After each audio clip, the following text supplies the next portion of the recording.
여러분 안녕하십니까. 6월 26일 목요일입니다. 자, 오늘 이데일리 신문에 어떤 내용들 나왔는지 브리핑 시작을 해보겠습니다.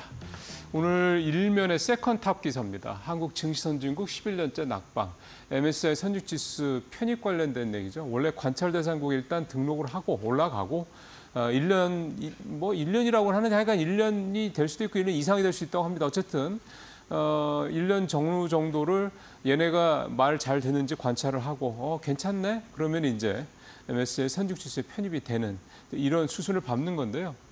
2014년에 우리가 관찰 대상국에서 빠지고 난 이후에 11년째 계속 지금 다시 진입을 못하고 있습니다. 그러니까 MSCI 선진지수에 편입이 될 수 있는 자격 조건을 지난 11년 동안 표에서 보시는 것처럼 낙방, 재미있는 표현이네요. 낙방을 하고 있다는 이런 얘기가 좀 되는 겁니다. 표를 한번 보시죠. 18개 평가 항목이 있는데요. 좀 표에서 보시는 건 그중에 일부입니다. 이번에 그 MSCI에서 평가를 해서 18개 중 6개 항목에서 저기 마이너스라고 된 거 표시가 돼 있는 거 저게 이제 자기들 마음에 안 드는 거죠. 이거는 개선을 해야 돼라고 지적을 한 겁니다. 전체적으로 보면 뭐 자본 유출입, 통제 수준, 공매도 등등등 이런 것들은 양호하고요. 공매도도 아주 양에 차지는 않지만 뭐 좀 좋아졌다 이런 식으로 표현을 하더군요. 외환시장 자유화 수준 이런 것들이 좀 문제인데 결국은 이제 남은 거 이거 하나라고 보면 됩니다. 우리 원화를 여괴에서 그러니까 다른 나라에서 이제 쉽게 이제 거래를 할 수 있도록 만든다. 달러처럼 뭐 유로처럼 엔화처럼 거래를 할 수 있게 만든다. 이게 이제 MSCI가 한국 시장이 선진지수에 편입되기 위해서 요구하는 어떻게 보면 최종 관문이라고 볼 수가 있겠습니다. 그러니까 이제 사실 이런 거 저런 거 다 우리가 풀어주고 사실 외환시장 뭐 거래 시간도 원래 9시부터 그다음에 오후 3시까지 하던 거를 새벽 2시까지 대폭 연장하고 등등등 하고 했는데 결국 이제 이런저런 것들에도 불구하고 MSCI에서 원하는 거는 즉 해외 시장에서 원하는 거는 너네 외환시장, 너네 원화를 어느 장소에서든 아무 때나 거래하고 싶을 때 거래할 수 있도록 풀어달라 이겁니다. 이제 이 부분이 이제 사실 최종 관문이고 이게 최종 관문인 이유가 있는 거죠. 이거를 풀어준다라는 부분에 대한 여러 가지 어떤 부담감, 우려, 그 다음에 소위 말하는 이제 외환 주권을 이제 행사하는 데 있어서의 어떤 부분들, 약간 소버린적인 부분까지 다 포함이 돼 있다고 좀 봐야 되는 거죠. 이제 정부가 계속 이 부분에 대해서 한국은행이나 정부가 이 부분에 대해서 마지막까지 카드로 남겨놓고 있는 이유는 그런 겁니다. 우리는 이제 소규모 개방 경제라고 하죠. 수출 비중, 그러니까 수출로 먹고 사는 나라입니다. 그러니까 이 환율에 굉장히 민감할 수가 없습니다. 그러니까 결국은 이제 정부 차원에서 금융당국 차원에서 이 외환 시장에 대한 핸들링을 즉 통제를 어느 정도 할 수 있는 힘이 있어야 되는 건데 만약 그 권한을 다 시장에 넘겨주고 나면 이제는 원화가 물론 뭐 글로벌한 통화에 대한 뭐 좀 성장 그 위치가 올라갈 수 있는 여지도 있겠습니다만 사실은 이 외환 시장에 대한 부분이 상당히 좀 우리가 이렇게 움직이기가 좀 어렵게 되죠. 그렇기 경우에 나중에 만약에 예를 들어서 1990년대 중후반 그래서 결국 우리나라 외환 위기까지 연결이 됐었던 이 아시아 외환 사태 이런 것들이 만약에 벌어진다고 그러면 그냥 넋놓고 당할 수밖에 없다는 얘기입니다. 아무리 외환 보유액가 많아도 쉽지 않다라는 거죠. 그렇다고 해서 우리가 외환 보유액을 뭐 일본처럼 조 단위로 가지고 있을 수는 없는 거니까요. 이런 부분들 때문에 사실 마지막까지 이 카드가 좀 남겨져 있는 거고요. 계속 MSCI는 집요하게 이 부분을 요구를 하겠죠. 그러지 않으면 너네 선진지수 못 들은다고 얘기할 거고.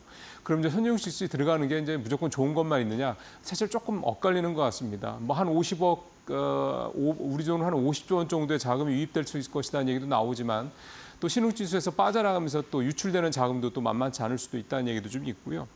그다음에 일각에서는 우리나라가 이걸 그러니까 원화를 역외 거래를 완전 개방한다 해도 그렇다고 해서 우리가 무슨 글로벌 통화, 이를테면은 뭐 달러나 유로나 엔화나 또는 위엔화 수준의 이런 수준까지 우리 원화의 가치가 올라가기는 쉽지 않다라는 점도 현실적인 부분도 감안해야 된다 얘기도 좀 있습니다. 참 쉽지 않은 대목이긴 합니다. 그런데 어쨌든 이 문제는 결국 앞으로도 계속해서 우리가 MSCI 선진지수에 편입되는데 발목을 잡을 재료가 될 것 같습니다. 자, 오늘 두 번째 기사는 SK무브 상장 접는다는 얘기인데요. 아마 앞으로 이런 식의 제목들이 굉장히 많을 겁니다. 그러니까 분할 상장, 쪼개기 상장, 중복 상장 이런 내용들이 이제 앞으로는 계속해서 아마 막힐 게 분명하기 때문입니다.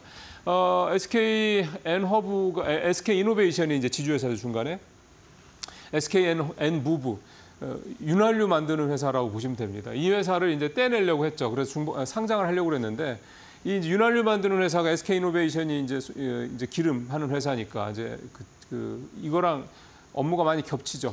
그래서 이제 중복 상장 논란이 있었던 겁니다. 그러니까 똑같은 비즈니스 모델이 섞여 있는데 그거를 떼내면은 서로 간에 이제 피해가 될 수 있다라는 거니까 이 부분 때문에 계속 중복 상장에 대한 논란이 좀 있었던 거고요. 이게 더블 카운팅 문제죠. 그러니까 같은 어떤 비즈니스 모델을 가지고 양쪽에서 이익을 나누는 구조가 되니까 양쪽한테 다 안 좋다는 얘기입니다. 주주 입장에서 봤을 때는 제일 안 좋은 그런 상황이 되는 거죠. 이거를 이제 추진하려다가 이제 이번에 상장을 접었다는 얘기가 되겠고요. 표 한번 잠깐 보시면 SK무브의 이 IPO 추진 시작이 사실은 2009년도부터 시작이 된 거고 2014년도부터 4번 이번까지 4번 시도를 했다가 이제 사실상 이제 이번에 접었다 이렇게 좀 볼 수가 있겠습니다. 중복 상장 관련된 부분에 좀 자료를 좀 찾아보니까요. 한국 주식시장의 중복 상장 비율이 무려 18%나 됩니다. 일본이 3%대, 대만도 3%대, 미국은 0.3%고요. 중국도 2% 같이 안 되거든요. 그럼 우리가 미국에 비해서는 뭐 한 50배 되는 거고 중국에 대해서도 한 거의 10배 가까이 되는 거죠. 일본, 대만에 비해서는 5배가 넘는 거고요. 이렇게 중복 상장을 많이 하는 거죠. 그러니까 투자해서 수익 내기가 얼마나 어려운 거겠습니까? 나는 이 회사가 무지하게 좋은 회사라고 투자를 했는데 쪼개고 그나마 또 이익을 매출을 올리고 이익을 내는 부분도 좀 겹치고 이러다 보니까 이제 LS도 그렇고요.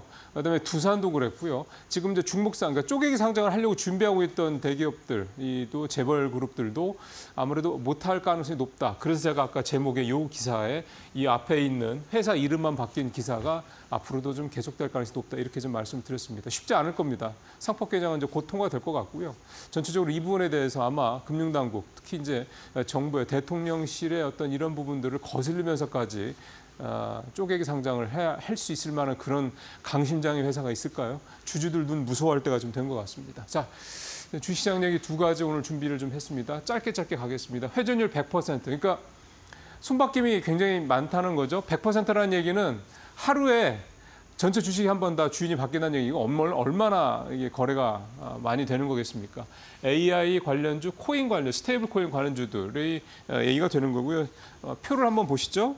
표를 보시면 이해가 되실 텐데 위메이드 플레이 같은 경우는 무려 138%, 포시에스라는 회사도 마찬가지고 대부분 다 스테이블 코인 관련된 코인 관련된 주들이라고 좀 보시면 되겠고요. AI 관련주들도 좀 일부 좀 있는 그런 상황입니다. 정책 수혜주에 이렇게 편승을 한 일종의 테마주들인 거죠. 이런 종목들을 사실 투자 해서 일반 개인 투자자분들이 수익을 낸다는 건 어렵죠. 그래서 가급적이면 투자하시지 않으면 좋겠다라는 말씀을 드리는 건데 참 주가가 하루에도 1~20%씩 뛰고 그러면 사실은 손이 참 안 가기가 참 쉽지 않다라는 것도 정말 이해는 좀 하겠습니다. 자, 오늘 마지막 내용은 증권부가 올리는 주토피아 얘기 좀 가볼까요?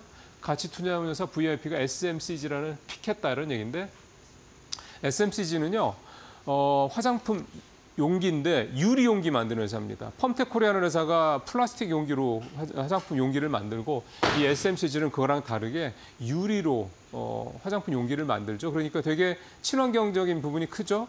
좀 고급 화장품, 그러니까 아모레 퍼시픽이라든가 LG 생활건강이라든가 외국 쪽에서는 로레알 같은 이런 회사들이 SMCG의 이제 고객 중에 좀 하나입니다.